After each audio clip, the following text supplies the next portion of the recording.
Bé, dins del programa PITCES el que busquem és millorar aquesta orientació professional i acadèmica pel jovent i també millorar tot el que és aquest acompanyament des de l'escola fins al treball. Aquest any, 8 municipis més formen part ja d'aquests 115 municipis, per tant arribem a més de 300 instituts i pensem que és una manera molt bona de fer territori.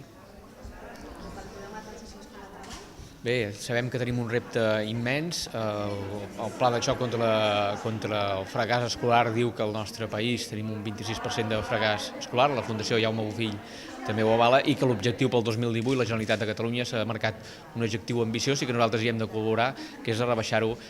fins al 15%. Aquest és l'objectiu i, per tant, tots els projectes vinculats als PQPIs, els programes de qualificació professional inicial i els plans de transició al treball han d'ajudar des dels ajuntaments, des de la Diputació, a convertir aquest repte, que és reduir el fracàs escolar, convertir en un èxit de país.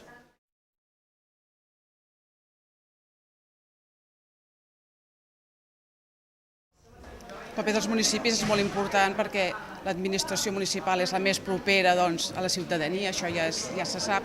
Llavors, al conèixer més la problemàtica particular,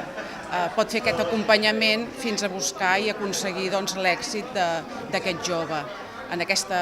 orientació professional i en aquest trànsit des de l'escola fins al treball.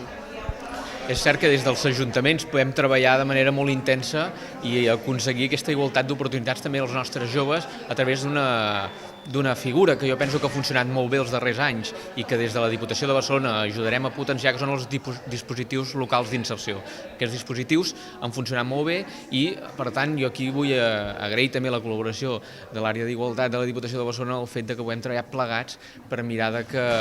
unir tant la part de la informació de les nostres persones joves com els dispositius que ajudaran a aquesta gent, aquests joves de casa nostra, a tenir una igualtat d'oportunitats i, per tant, que tinguin un futur ple d'oportunitats.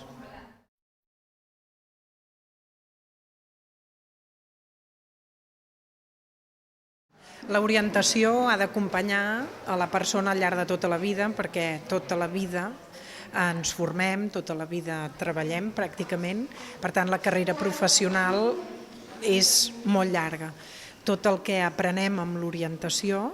a fer tot el procés de reflexió per fer una bona tria, valorant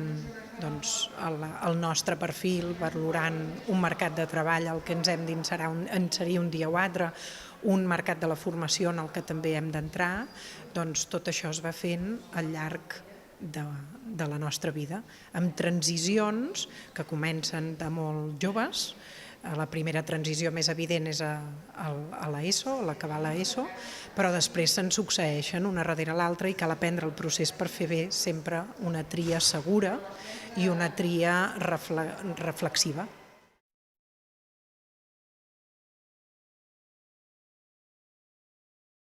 Un dels objectius de l'orientació, del procés d'orientació, és aconseguir que la persona sigui autònoma en la seva presa de decisions. El jove ha de ser autònom, ha de decidir per ell mateix. Per tant, com a orientadors el que hem de facilitar és aquelles eines, aquells recursos, aquell procés de reflexió que li permeti construir el seu argumentari en aquest procés de tria.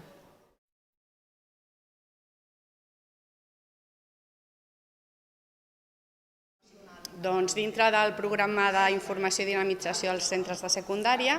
el PICES, fem atenció a 4 centres, 2 públics i 2 concertats que hi ha a Molins de Rei. Tenim, com dintre d'aquest programa, hi ha l'estada, el que seria l'orientació al pati, als alumnes directament a l'hora del pati, però sempre intentem derivar-los després al punt d'informació per fer una actuació més personalitzada, perquè a vegades allà a l'hora del pati sí que et fan una consulta, però després, clar, no et dona temps suficient i els derivem cap al punt d'informació a l'oficina que tenim, que fem l'atenció totes les tardes de 5 a 8. A banda d'això, muntem l'exposició de després de l'ESO que, normalment al mes de febrer-març, la portem al municipi, normalment a la biblioteca de Molins de Rei, i allà sí que intentem també sempre ser presents nosaltres els dies que està a l'exposició, portar els grups normalment de tercer quart d'ESO, ja abans ho pactem amb els centres i aleshores aprofitem també allà, després que han fet la visita a l'exposició, de totes aquelles consultes que tinguin referides a temes tant acadèmics com professionals, doncs intentem també fer allà donar resposta a totes les consultes que tinguin. També amb els orientadors dels centres, normalment els psicopedagogs, també intentem passar tot el que són els recursos que estan al nostre abast i complementem, ells també a vegades ens deriven alumnes perquè volen això una informació, com deia al començament, més personalitzada. I res, en principi això, l'atenció que fem a l'hora del pati, l'atenció que fem durant els dies que està a l'exposició i després totes aquestes derivacions que ens venen des dels centres a la nostra oficina. Tenim les dues branques, tenim els PITCES, evidentment, que són totes les orientacions in situ en els propis instituts, i després, com a joventut, hi ha les assessories per l'emancipació dels joves i una és exclusiva sobre assessorament amb educació i formació. Estem en molt contacte tant amb la regidoria d'Educació i també amb promoció econòmica. Nosaltres des de Sant Joan d'Espí tenim des del punt d'informació al Jove Espí, treballem tot el tema d'assessorament d'ocupació laboral, també de formació educativa. Treballem molt lligadament amb el Departament de Promoció Econòmica, que és realment qui s'encarrega d'aquests temes. Fem xerrades dintre d'un cicle de xerrades que hem començat aquest trimestre en temes d'ocupació i de formació educativa, i després tenim una relació amb els 4 instituts dintre de la ciutat, 2 concertats i 2 públics, on treballem conjuntament amb els PITCES i els corresponsals temes educatius. Sempre tenim participació al Saló de l'Ensenyament, on la informadora va recollir informació que després ens ajuda a informar tots els joves de la ciutat. En el projecte PICES, en temes d'orientació acadèmica, el que fem és, a part de les assessories individuals que els joves ens puguin demanar, fem un projecte que es diu tutories d'acompanyament, i el que fem és que tota una generació de quart d'ESO de cada institut seguim xaval per xaval quin serà el seu itinerari durant el següent any, i els joves que marxin de l'institut i que comencin a formar-se a nivell laboral, doncs estem un any acompanyant-los en tot el seu procés de recerca de feina o de qualsevol altre aspecte que necessitin. Doncs mira, nosaltres fem actuacions conjuntament amb altres serveis i parts de l'administració. Treballem amb la xarxa de punts d'informació juvenil, també amb Porta 22, Barcelona Activa, i treballem també amb el Consorci d'Educació de Barcelona, i tenim definida una campanya que ja fa anys que tirem endavant, que es diu Informa't i que té diferents potes. Una pota són tot un ventall de xerrades sobre sistema educatiu, opcions, alternatives, famílies professionals, etc., que s'ofereix als centres escolars amb grup classe, o també s'ofereixen obertes perquè a títol individual pares, mares, professors, alumnes hi puguin anar. Després hi ha una altra pota bastant potent que tindria a veure amb tot aquest tema d'autoconeixement, que ens comentaven, que és una eina digital que ens aporta Porta 22, que està disponible tot l'any, però que en els mesos de gener, febrer, març promocionem,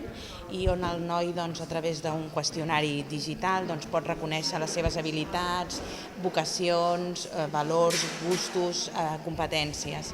I l'altra pota sobre la que desenvolupa l'Informat és un espai virtual a través de les xarxes socials on alumnes que estan en el moment de fer la tria del seu itinerari poden contactar amb alumnes que ja han fet aquesta tria i que estan estudiant diferents opcions, siguin de cicles formatius o universitaris o PQPIs, i aleshores poden comentar a través de la xarxa totes aquelles preocupacions més properes que preguntaries a un alumne i no preguntaries a un professor, a un pare o no sé, ningú més, no? Preguntaries a algú com tu. En temes d'orientació acadèmica i professional, el que fem sobretot és un treball conjunt amb el Departament d'Educació, i treballem sobretot en xarxa. Hi ha la xarxa d'orientació del Prat, que està formada per diferents professionals que treballen a dintre dels centres educatius, tots els psicopedagogs, també recursos educatius i departaments municipals. És a dir, és un espai de coordinació que tenim on es planteja tota l'estratègia d'orientació. Després també, juntament amb Educació, organitzem les jornades d'orientació acadèmica i professional, i són tot un conjunt de xerrades que fem adreçada a estudiants de la postobligatòria i també el que ens agrada fer són xerrades en primera persona, és a dir, persones que són titulades en algun tipus d'estudis i que puguin explicar la seva experiència dintre del que han estat aquells estudis i posterior incorporació al mercat laboral. Això i després una cosa molt important que és tot el PAC de les assessories joves, que tenim assessors especialistes, en concret la d'orientació acadèmica està feta per EducaWeb i també és un servei que pots fer una cita prèvia i pots fer una consulta personalitzada amb la teva situació.